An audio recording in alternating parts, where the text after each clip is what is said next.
Kahit bata pa, may mature na advice si Firefly star Ewan Micael tungkol sa relationships. Uy. Ang advice ko po, paalis na yun ng third party. May nauna na eh. Ba't pa siya sisingit? Oh, ba naman? Uy, that's a good one. Yan ang komento ni Ewan tungkol sa cheating sa pagsalang niya sa Fast Talk with Boy Abunda.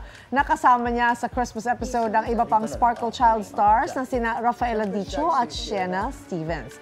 Si Ewan ang bida sa MMFF entry ng GMA Pictures at GMA Public Affairs na Firefly. Siya si Tonton, ang batang sasabak sa road trip adventure para hanapin ang isla ng mga alitap-tap. Yes, nakilala naman si Rafael bilang Little John sa Voltes 5 Legacy, habang marami nga naman ang napahanga ni Sienna sa pagganap niya as Lizzie sa Royal Blood.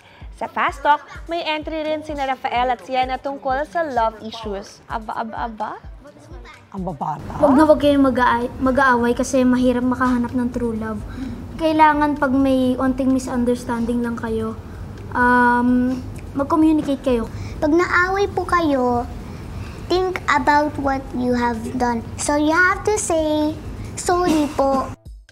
I love it! How cute! Ang galing kasi sound advice yung mga binibigay nila, no? So, Totoo. communicate, and then isa, bawal ang third party. Ayan, totoo yun.